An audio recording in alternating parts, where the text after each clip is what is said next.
네, 시청자 여러분 안녕하십니까? 오늘 유정복 인천시장과 함께하는 신년 대담의 진행을 맡은 아나운서 김혜진입니다. 2025년을 맞아서 이제 새로운 변화와 또 도약이 기대되는 인천시. 올 한해 인천시정 계획과 인천의 여러 현안에 대한 이야기 나눠보겠습니다. 시장님 안녕하세요. 네, 안녕하세요. 네, 반갑습니다. 2025년 이제 취임 3년 차를 맞으셨습니다. 지난해 가장 만족스러웠던 성과 그리고 또 아쉬웠던 부분을 좀 꼽자면 어떤 부분이었을까요? 네, 신년 대담이기 때문에 우리 사랑하고 존경하는 시민들께 인사 먼저 드려야 될 것 같습니다. 금년 한 해 모두 건강하시고 행복한 한 해가 되기를 기원합니다. 네. 지난 한 해 인천시의 성과 또 아쉬운 부분을 물으셨습니다.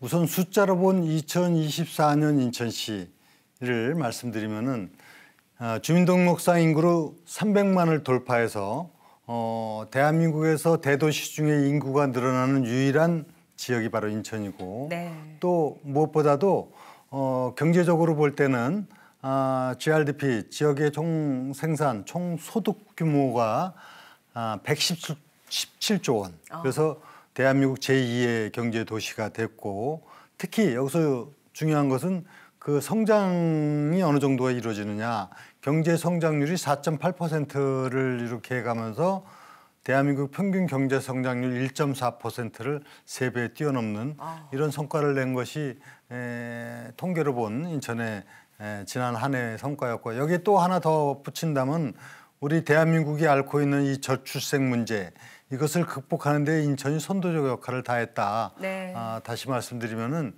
아이 플러스 1억 드림, 집 드림, 차비 드림 등 인천의 출생 정책이 성과를 내면서 지난 한 해 1월부터 10월까지 출생아 증가율이 전년 대비 10.2%가 늘어나는 정말 경이적인 기록을 한 것이 바로 인천시의 지난해 성과였고 네. 무엇보다도 이제 재동포청 유치한 그 틀 위에서 미래를 가기 위한 계획들 그 가운데 행정체제 개편이 국회에서 법이 통과되고 또 인천고등법원 유치도 국회에서 법을 통과시켜서 미래를 만들어가기는 잠재력을 이제 키워나가게 됐다 이런 부분 등 그리고 많은 현안들이 풀린 한 해였다고 생각을 합니다. 네. 그럼에도 불구하고 또 아쉬움도 없지 않을 있을 수 있는데 지난해 좀 마무리를 좀 잘했으면 좋았을 듯 싶은 경인전철 지하화라든가 경인고속도로 지하화 이것이 정부 계획으로 지금 추진하는데 확정짓지 못하고 해를 넘기게 됐습니다. 네. 정부의 여러 가지 국정 현실하고 관련이 돼 있는데 이런 미흡한 부분들을 이제 금년에 속도감을 내고 차질 없이 추진해야 되는 그런 과제를 남겨놓고 있습니다. 네, 맞습니다. 앞으로도 이런 성장세가 좀 계속됐으면 하는 바람입니다. 인천시가 지난해 또 가장 이제 주목을 받았던 정책 중에 하나인데요. 바로 저출생 정책입니다. 그 1호 정책이었던 1억 플러스 아이드림 굉장히 또 좋은 성과를 거뒀고요. 또 다양한 이제 저출생 정책들이 현재 시행되고 있는데요. 인천시의 출생아 수 증가율 아까 우리 시장님께서도 말씀하셨지만 뭐 전국 최고를 기록했다 이런 기쁜 소식도 또 있었습니다. 앞으로도 이제 계속될 이 저출생 정책의 재원 마련 또 추진 계획 앞으로 좀 어떻게 되실까요? 네, 저출생 문제는 인천의 문제가 아니라 대한민국의 큰 심각한 문제입니다. 네. 세계 236개 국가 중에서 합계 출산율이 최하위인 나라가 우리나라입니다. 이 문제를 극복하지 않고 미래를 사실상 희망으로 만들어가기가 어렵다는 건 인식하에 정부의 많은 촉구를 했음에도 불구하고 이것이 잘 지금 지표로상으로 개선되지 않고 있어서 인천에서 과감하게 정책을 한 것이 바로 아이 플러스 1억 드림, 집 드림, 차비 드림을 비롯한 다양한 정책입니다. 이 정책이 분명한 성과를 내고 있다고 지표상에 나타나고 있습니다. 그래서 이런 문제를 앞으로도 보완적인 정책을 추진해 나가는데 우리 김혜진 아나운서 말씀하신 대로 이렇게 할 때는 이에 따른 부담이 어떠냐, 네. 즉 예산이 어떻게 확보되느냐 이런 것이 중요한 얘기 아닙니까? 네, 맞습니다. 근데 지금 금년도 이런 아이 출생 정책과 관련해 들어가는 재원이 추가적인 재원이 600억 정도가 되는데 인천시 예산이 15조입니다. 0.4% 정도로다가 놀랄만한 성과를 내고 있다는 것은 이것은 소위 말하면 가성비라고 할 수 있죠. 그렇죠. 투입 대비 효과가 대단히 좋은 거고 또 반드시 국가가 풀어가야 될 문제고 그렇죠. 이것은 결국은 정부 정책으로 전환이 돼야 된다. 그렇게 되면은 이런 재정 문제도 문제 없이 해결해 나갈 수 있다 이렇게 생각을 하고 네. 인천은 앞으로도 저비용으로 고효율 성과 이런 정책을 지속적으로 추진해 나가려고 하고 있습니다. 네, 가성비가 굉장히 좋았던 또 우리 정책, 굉장히 좋은 성과를 거뒀었는데요. 한편 올해는 이제 지방자치시대 이제 30주년을 또 맞은 해이기도 합니다. 제18대 이 대한민국 시도지사협의회 회장으로 이제 선출되셨다고 또 들었는데요. 이 협의 회장으로서 이제 지방 분권의 중요성 굉장히 강조하고 계시잖아요. 이 지방 분권에 대한 이야기도 함께 좀 해주시면 좋을 것 같습니다. 네. 17개 시도가 곧 대한민국 아닙니까? 네. 즉 국가와 지방 정부는 다른 몸이 아닙니다. 국가가 주로 중앙 정부 차원에서 외교, 안보, 그다음에 무역, 환경 이런 문제를 체계적으로 종합적으로 다룬다면 사실 시민들의 삶의 문제, 민생 경제의 문제, 지역 안정의 문제 이건 다 지방 정부의 몫입니다. 그런데 우리가 그동안에 너무 중앙 정부 중심의 국가 우월적 사고와 문화에 젖어 있었던 것은 사실입니다. 네. 이제 올해 지방자치가 본격적으로 실시된 지 30주년이 되는 해입니다. 네. 때마침 제가 대한민국 시도지사 협의회 회장을 맡아서 이제 제대로 된 지방시대를 열겠다 하는 각오를 갖고 있습니다. 네. 또 법에 의해서 중앙지방협력회의법이 이제 시행이 되면서 대통령이 의장이고 시도지사 협의회 회장하고 국무총리가 공동 부의장이고 그리고 각 부 장관과 이제 시도지사들이 이 멤버로 참여하는 명실공히 대한민국 최대 공적 조직체라고 할 수 있는데 이것을 제대로 좀 작동을 시키겠다 그런 생각을 갖고 있습니다. 그래서 분권을 강화시켜서 여기에서 국민들의 삶의 질을 높여나가고 이것이 국가 경쟁력을 높여나갈 수 있도록 하는데 주력을 해나간다 하는 계획을 갖고 신년도부터 이제 착실하게 이 사업을 추진해 나갑니다. 특히 네. 이제 30주년이 되는 올해이기 때문에 대대적으로 지방자치 30년을 되돌아보고 앞으로 다가올 30년을 준비하는 이런 대형 사업 계획을 추진해 나갈 생각이고 네. 이렇게 하는 가운데는 제가 분권형 개헌도 지금 제안을 했습니다. 네. 이걸 곧 제가 개헌안도 마련할 텐데 소위 말하면 지금 대통령과 국회가 갖고 있는 너무 많은 권한이 또 국정에 여러 가지 문제를 야기시킨 것도 우리 역사의 경험입니다. 그쵸. 그래서 이런 부분도 지방 분권을 통해서 이제 국가 권력 체계가 좀 변화가 되도록 하는 것도 대한민국의 미래를 위해서 중요한 일이라고 생각하고 네. 저는 시도지사 협의회 회장으로서 이런 문제에 대해서도 좀 적극적으로 나서서 좋은 대한민국을 만드는 데도 제가 역할을 하겠다 하는 생각입니다. 네. 이번에는 이제 우리 인천 시민들이 또 간절히 바라는 이 수건 사업들에 대해서 좀 이야기를 해보겠습니다. 먼저 이제 수도권 매립지 사용 종료 공약 실천을 위한 대체 매립지 확보, 그리고 이 소각장 문제 등 지금 산적해 있는 사안들이 있는데요. 이 추진 상황이 좀 어떻습니까? 네, 수도권 매립지 문제, 소각로 문제는 시민들이 생각하는 것보다 이게 시간이 자꾸 지체돼서 네. 걱정을 하는 걸 잘 알고 있습니다. 그동안에 계속적으로 관계기관 또는 관련된 시도하고 협의를 해오고 있는데 네. 이제 매립지 관련해서는 4차 공모를 이번에 조금 다른 방식으로 해서 추진을 합니다. 네. 그래서 지금 결과로 말씀드려야 되기 때문에 이 자리에서 제가 뭐 이렇게 예단해서 말씀드리기는 어렵습니다만 네.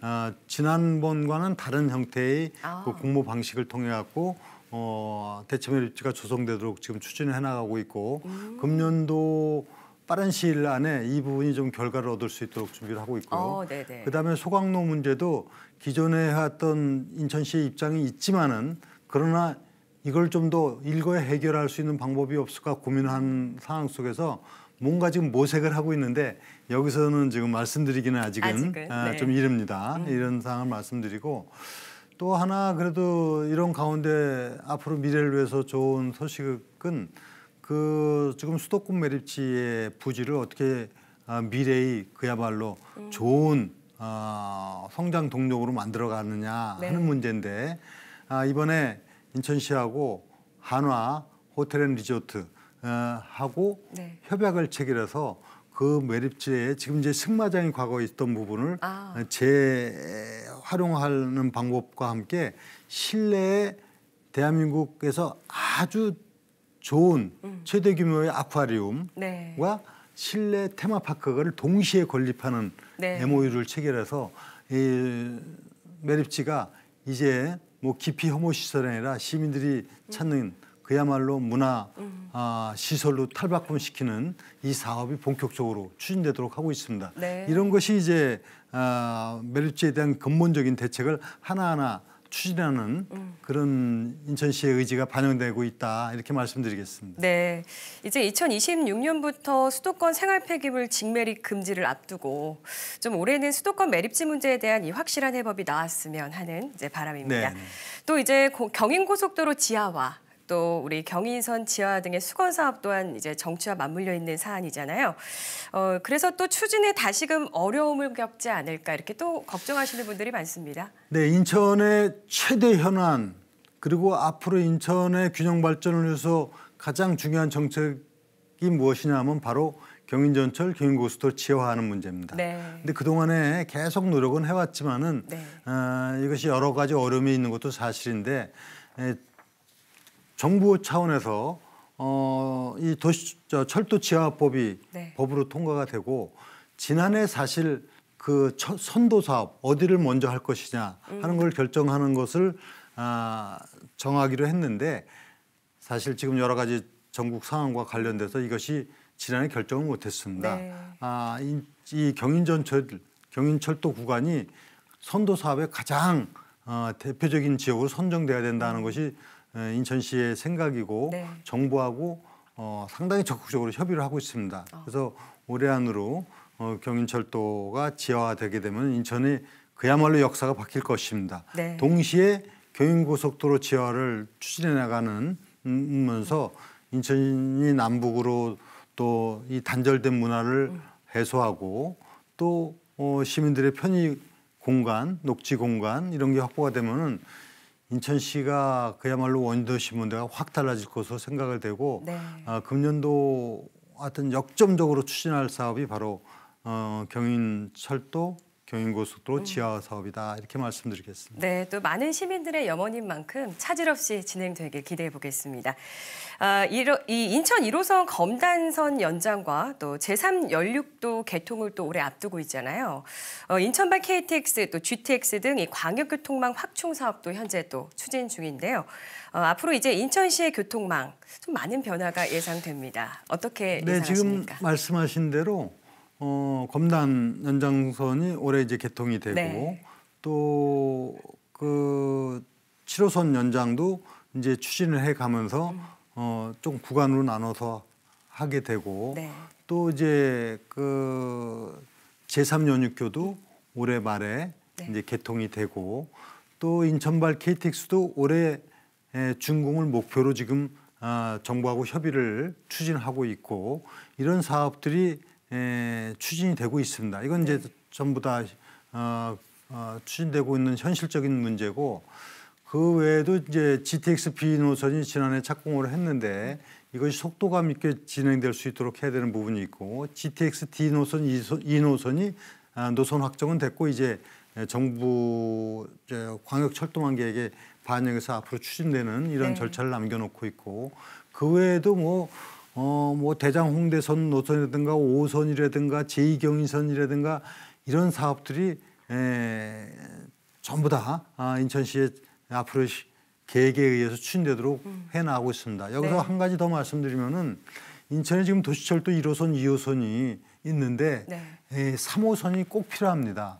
3호선은 지금 남북으로 가고 있는 1호선, 2호선이 아니라 인천 전체를 순환하는 3호선이 되는데 이것이 하려면 뭐 막대한 사업비와 함께 이 사업을 추진하기 위한 경제성 확보 이런 부분에 있어서 어려움이 있는 것이 사실입니다. 네. 그래서 전략적으로 이거를 단계별로 해야 되겠다. 그래서 1단계로 검담부터 청라를 거쳐서 동인천을 거쳐서 송도까지 이르는 3호선 순환 1단계 구간을 먼저 금년도부터 아주 강하게 추진을 할 생각을 갖고 있습니다. 네. 이렇게 되면은 이 서부권 특히 원도심 문제 해결과 또 원도심과 신도시, 국제도시 이거를 하나로 묶는 이런 사업이 진행될 텐데 여기에 좀 주력을 할 생각입니다. 네, 그렇군요. 이 민선 8기 인천시의 또 역점 사업이기도 한 이 젠물포 르네상스 사업. 네. 이 현황에 대한 시민들의 궁금증도 또 큰데요. 이 인천 상상 플랫폼 활성화 계획과 더불어서 이 원도심 조금 전에도 말씀하셨지만 부흥 핵심 프로젝트인 이 젠물포 르네상스의 추진 현황. 또 향후 계획도 좀 말씀해 주시죠. 젠물포 르네상스 프로젝트는 제가 민선 8기 1호 공약이다시피 1호 공약으로 내세운 것처럼 이것이 인천시가 꼭 이 문제를 해결해야만 됩니다. 네. 과거 중구 동구가 가졌던 인천의 중심적 기능이 지금은 많이 후퇴된 건 사실 아닙니까? 네. 그래서 이것을 제대로 살려야만이 인천이 균형 발전이라고 하는 목표를 달성할 수 있고 또 그뿐만이 아니라 이곳이 갖고 있는 잠재력을 바로 발휘시켜 나가야 됩니다. 네. 그래서 상상 플랫폼이 개관을 했고 그다음에 18부도가 개방이 됐고 또 동인천역 일원에 대한 대대적인 재개발 사업이 이제 추진이 됩니다. 네. 그래서 지난해 말에 해수부하고 18부도 재개발에 대한 협약을 체결해서 속도감 있게 18부도에 대한 완전 재개발 그리고 지금 상상 플랫폼뿐만이 아니라 계양장 거리 그 아트 플랫폼 네. 이론에 대한 대대적인 미래 성장 산업으로서의 전환 그리고 동인천역으로부터 해서 자유공원에 이르기까지 원도심 전체를 뒤바꿔 놓는 이런 대대적인 그 사업이 바로 젠물포 르네상스 프로젝트인데 네. 이미 기본 계획이 수립됐고 마스터 플랜도 세워졌고 이에 따라서 이제 사업을 착실하게 추진해 나가는 과정만 남겨놓고 있는데 이것은 저의 가장 강한 의지이고 이를 통해서 인천의 원도심 문제를 해결하는 것뿐만이 아니라 인천이 균형 발전을 통해서 시민이 행복한 세계 초일 도시를 만드는 데도 네. 아주 큰 역할을 할 프로젝트라는 점을 말씀을 드립니다. 네, 이렇게 하나하나 짚어보니까 정말 인천을 위해서 또 많은 노력을 하고 계신 것들이 보이는데요. 인천 섬의 또 가치를 알리고 우리 섬 지역 경제를 활성화시키기 위해서 추진되는 인천의 보물섬 프로젝트 그 1호 사업 인천 아이바다 패스가 이제 1월부터 본격적으로 시행되고 있잖아요. 이 아이바다 패스 시행을 포함해서 이 보물섬 프로젝트 추진은 앞으로 좀 어떻게 될까요? 네, 제가 생각하는 인천의 소중한 가치, 자산은 섬이 있습니다. 이 도서는 인천의 168개의 섬 중에서 유인 도서가 40개가 있는데요.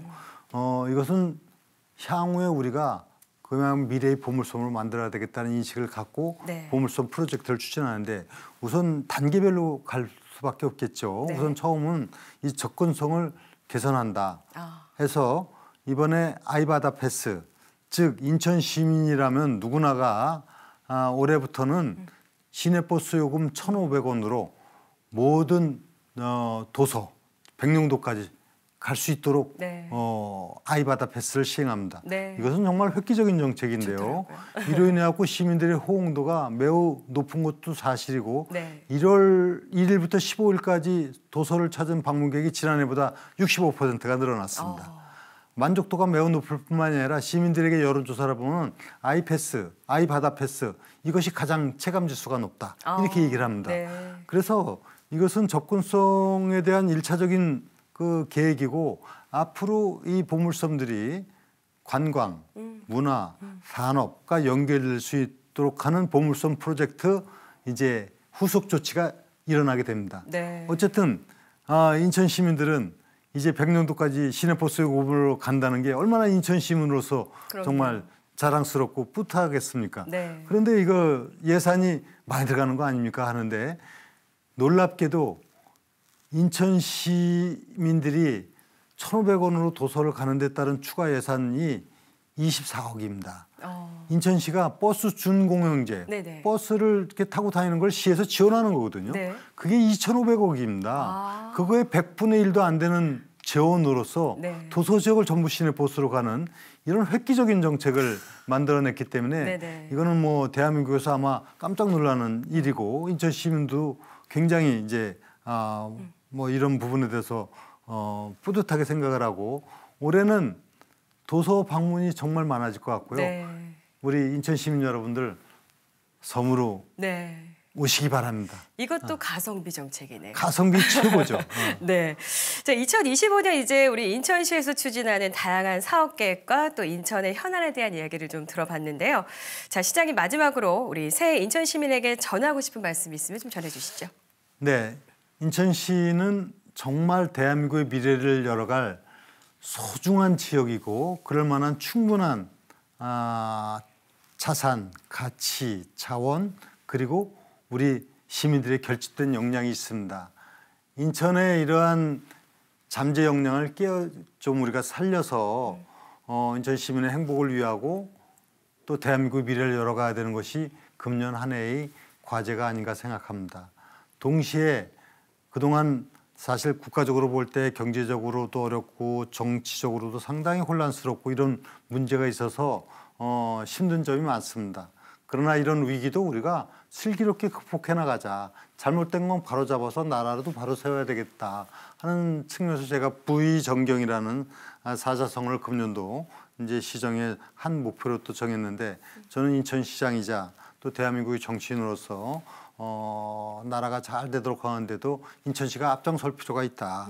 그것이 이제 정책적으로도 그렇고 사회 안정으로도 그렇고 민생 경제 회복으로도 그렇습니다. 그래서 올해도 우리 300만 시민과 함께 또 700만 재외동포와 함께 인천이 자랑스러운 도시로 더 거듭 발전해가고 또 이 속에서 우리 시민들이 행복을 느낄 수 있도록 최선을 다해 나가고자 합니다. 시민들께서 함께해 주시길 바라면서 올 한 해 뜻하시는 일 모두 다 성취하는 보람된 한 해가 되시길 바랍니다. 새해 복 많이 받으세요. 네, 고맙습니다. 자, 2025년 이 해묵은 현안들의 해결과 함께 또 우리 시민의 생활에 와닿는 다양한 사업들 차질 없이 추진돼서 우리 인천 시민이 한층 더 행복한 인천이 될 한 해 기대해 보겠습니다. 오늘 유정복 인천시장과 함께한 신년대담은 여기까지입니다. 함께해 주신 여러분 고맙습니다.